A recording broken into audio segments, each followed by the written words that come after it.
Bonjour et bienvenue dans ce nouvel épisode du podcast Les mots sans papier. Aujourd'hui nous allons parler de 4 films que j'ai vus plus ou moins récemment et que je vous recommande. Nous allons parler tout d'abord de The French Dispatch de Wes Anderson, Inglourious Basterds de Tarantino, Pognon sur la falaise de Miyazaki et La Cité de la peur de Les Nuls. Sans transition presque, je vous laisse avec l'émission.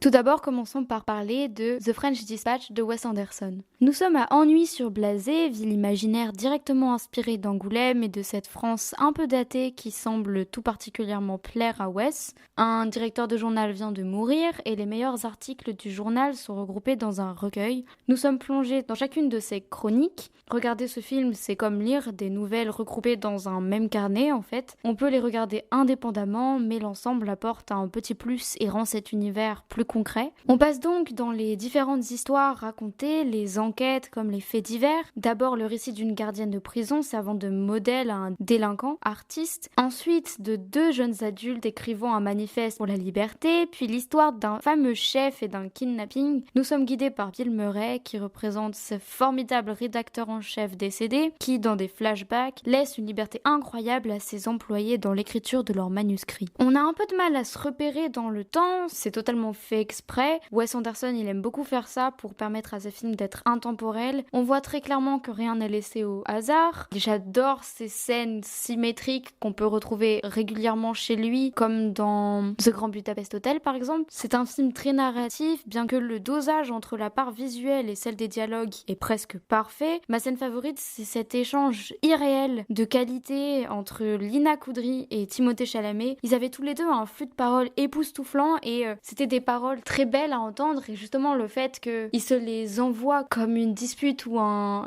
échange, c'était super intéressant et c'était assez drôle et enrichissant à regarder. Ces personnages que Wes Anderson nous montre ne sont plus des pantins qu'il fait vivre grâce à la narration comme dans ses précédents métrages. Maintenant, ils ont grandi, ils ont atteint une liberté d'expression et ils racontent eux-mêmes des histoires. Ils sont devenus plus mûrs et même si on sent encore qu'ils portent la narration de Wes Anderson, on sent aussi que on peut lire des réflexions dans leurs yeux et ça fait plaisir de voir qu'avec le même casting qu'avant, puisque Wes Anderson garde toujours la même clique plus ou moins, il arrive à montrer tant de différentes histoires et faire évoluer les acteurs dans différents rôles, sachant qu'ils ne font pas les mêmes personnages à chaque fois. Dans chaque nouvelle scène, il y avait au moins 3 nouveaux acteurs qui étaient connus par tous dans la salle de cinéma, comme avec Spider-Man No Way Home, il y avait des applaudissements ou des « Oh ! Ah !» à chaque fois qu'un acteur arrivait. Et par exemple, dans cette scène avec Mathieu Amalric, moi, avant même de voir un acteur, j'ai reconnu sa voix puisque c'était celle de Guillaume Gallienne, qui est un acteur que j'aime beaucoup et dont j'ai écouté beaucoup d'émissions Ça peut pas faire de mal sur France Inter. Ce film, il était juste déroutant. L'univers flottant et irréel nous rappelle un Tim Burton qui n'aurait pas ce côté macabre. Cette touche burlesque avec cette réflexion intense n'est pas désagréable. Ne pensez pas que c'est un film qui va vous ennuyer parce qu'il va vous inviter à ressentir et réfléchir à plein de choses. C'est vraiment époustouflant, la qualité du scénario et des décors, de la mise en scène et des plans sont incroyables. La BO, elle aussi, est très immersive, comme d'habitude avec les films de Wes Anderson. Ce sont des musiques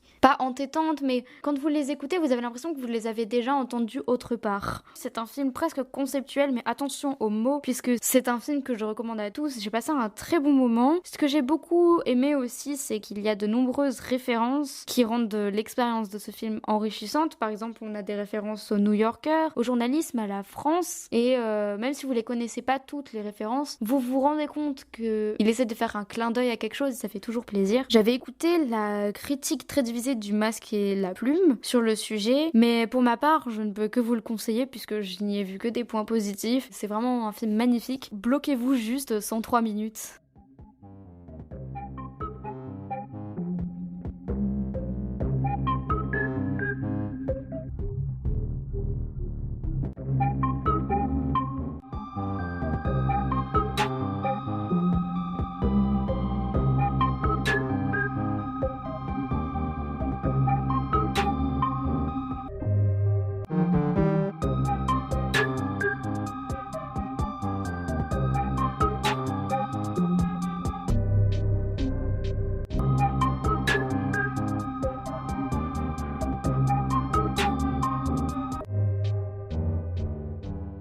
Maintenant, parlons de La Cité de la Peur de Les Nuls. J'insiste bien sur le de Les Nuls puisque c'est clairement ce qui est écrit sur l'affiche du film. C'est un classique de comédie française que je me devais de vous raconter. Moi, je l'ai vu au moins 5 fois. Pour moi, c'est la meilleure comédie française avec Le Père Noël est une ordure. Du coup, c'est l'histoire d'Odile de Ray, une attachée de presse, qui se rend au Festival de Cannes pour faire la promotion d'un film d'horreur, Red is Dead. Enfin, c'est plutôt un grand défi, étant donné que tout le monde voit cela comme le navet du siècle, jusqu'à ce que les projectionnistes du film se fassent assassiner les uns après les autres de la même manière que dans le dit film, créant un engouement autour de la sortie du long métrage. À ce moment-là, Odile est chargée d'escorter la vedette principale, Simon Jérémy, et elle engage un garde du corps, Serge Karamazov, qui semble porter plus d'importance aux courbes des femmes qu'aux lignes de sa mission. L'intrigue est sans dessus-dessous, mais c'est assez cool. Il y a des répliques géniales comme « Prenez un chewing-gum, Émile. Voulez-vous un whisky ? Non, juste un doigt. Vous ne voulez pas un whisky d'abord ?» Ou encore « Je suis le pape et j'attends ma sœur. » Les fans et ceux qui ont déjà vu le film comprendront, sinon vous allez juste trouver ça bizarre ce que je viens de vous dire. Mais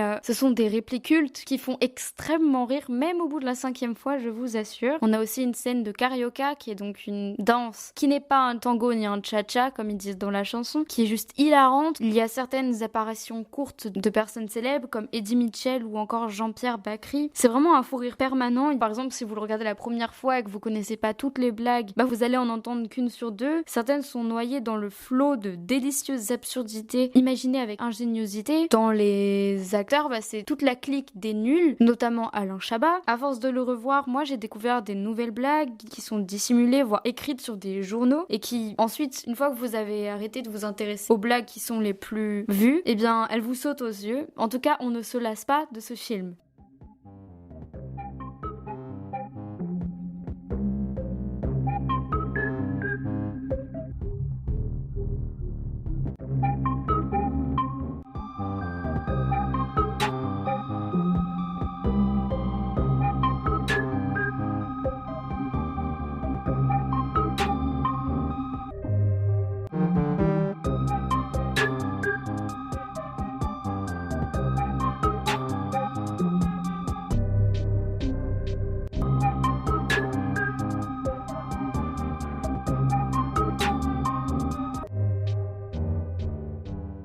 Maintenant, je vais vous présenter un de mes petits chouchous qui s'appelle Pogno sur la falaise. Je suis extrêmement fan de l'univers de Miyazaki et des studios Ghibli. Si j'avais décidé de vous présenter Totoro au début pour cet épisode, je me suis rendu compte que j'avais pas parlé d'autres Miyazaki sur mon blog et je me suis dit, mais il faut que je parle de celui-là. Le petit Sosuke, jouant sur la plage, tombe sur un petit poisson rouge nommé Ponyo. Piégé dans un bocal de confiture, il la sauve et décide de la garder pour lui. Cependant, le père de Ponyo, Fujimoto, d'un sorcier étrange cloîtré au fin fond de l'océan, n'est pas d'accord et il la force à revenir. Mais elle veut devenir humaine et rejoindre Sosuke de nouveau. En partant, elle répand un élixir qui menace d'engloutir la ville avec des vagues géantes. C'est un dessin animé qui me tient à cœur. Moi, je l'ai regardé maintes et maintes fois quand j'étais plus petite. Les dessins caractéristiques du studio Ghibli ont le chic pour me procurer un état de tranquillité et presque de méditation. Les images sont forcément très belles et très douces avec des couleurs pastel, beaucoup de traits et de profondeur dans les dessins. La BO, elle est géniale. Je vous invite d'ailleurs à l'écouter parce que elle vous amène aussi vers un état de tranquillité. J'ai d'ailleurs fait une playlist sur Spotify pour ceux qui ça intéresse, où je mets plusieurs BO de films en fait. C'est une playlist entièrement consacrée aux bandes originales de films. J'ai trouvé les personnages super intéressants. Les liens entre eux sont vraiment cool et beaux. Il arrive à un moment dans l'histoire où les personnages, ils ont plus besoin de se parler pour se comprendre, que cela soit entre deux petites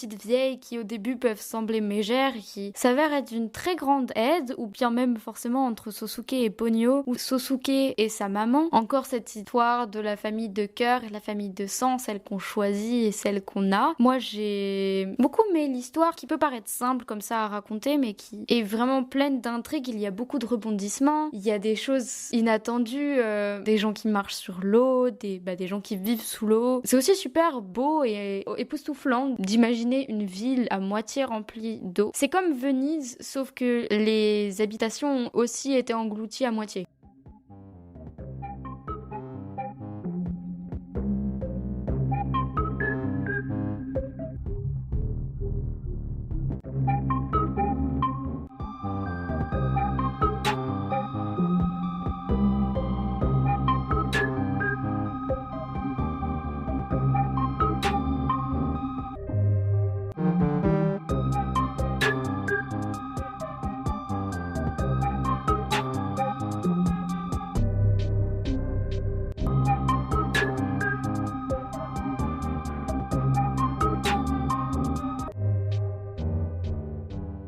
Bon, maintenant on va parler d'Inglourious Bastard, qui est un sujet beaucoup moins léger. C'est un film de Tarantino, donc il fallait s'en douter, ça parle surtout de revanche. En 1940, quelque part en France occupée, Shosanna assiste à l'exécution de sa famille et parvient à s'échapper pour qu'il ne lui arrive pas le même sort. La jeune femme juive arrive à Paris et se crée une nouvelle identité, une nouvelle vie en travaillant dans une salle de cinéma. Pendant ce temps, le lieutenant Aldo Raine forme un groupe de soldats juifs américains pour mener des actions punitives particulièrement sanglantes contre les nazis. On se souviendra notamment de l'ours juif qui massacre ses prisonniers à coups de batte avant de leur scalper le front. Âme sensible s'abstenir, mais en fait non. Moi je suis une trouillarde et pourtant j'ai pas eu si peur. Bon, si vous voyez parfaitement ce moment où vous mettez votre main devant les yeux mais que vous écartez vos doigts, donc en fait vous regardez quand même. Mais le film il est tellement bien que même pour les âmes sensibles, regardez-le. Au pire vous mettez juste votre main au moment des scalps, il y a rien d'intéressant dans ces scènes-là.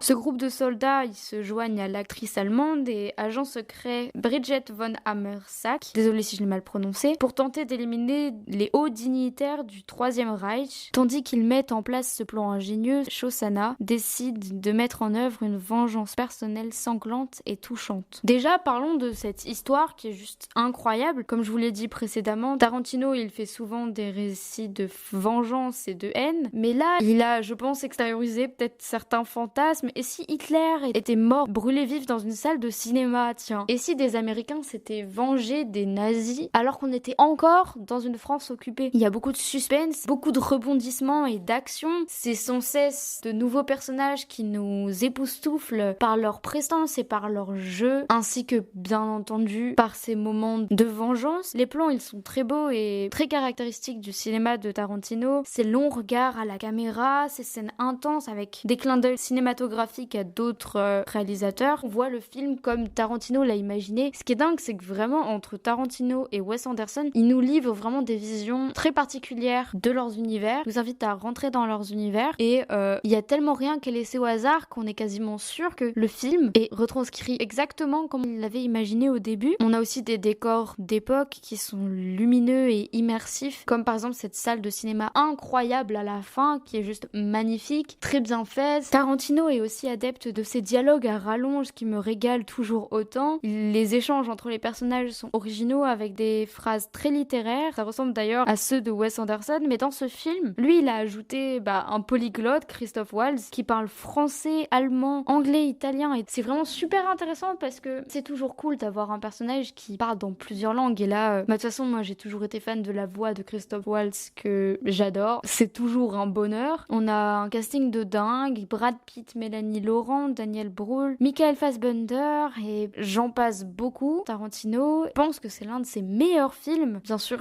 si vous n'avez pas vu Kill Bill aussi, je vous le recommande. Et j'aime beaucoup ce principe de vengeance. Je sais pas si ça a à voir avec un événement de sa vie où peut-être il se serait dit ah tiens maintenant je vais faire que des films sur la vengeance, mais il y arrive très bien et il nous donne des visions différentes à chaque fois de qu'est-ce que la vengeance, qu'est-ce que les émotions. C'est marrant parce que les personnages ne montrent pas tant d'émotions que ça. En fait, c'est des émotions intériorisées. Vraiment incroyable le travail qu'ont fait les acteurs et les décorateurs, les caméramans sur ce film parce qu'il est juste carré quoi. Du début à la fin, le rythme il se tient. On est surpris à chaque scène. Vraiment, c'était très cool à regarder. Voilà, on en a fini pour cet épisode.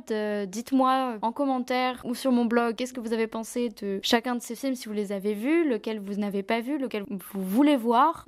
Dites-moi s'il y en a que vous n'avez pas aimé aussi. Le but c'est qu'on discute. Comme d'habitude, je vous invite à vous abonner, à liker, partager, commenter. Allez voir mon blog, vous abonner à mon blog, du bouche à oreille ou en parler sur vos réseaux sociaux. Ça fait toujours super plaisir et ça aide beaucoup ma chaîne à se développer. Moi, je vous dis à très vite pour un prochain épisode.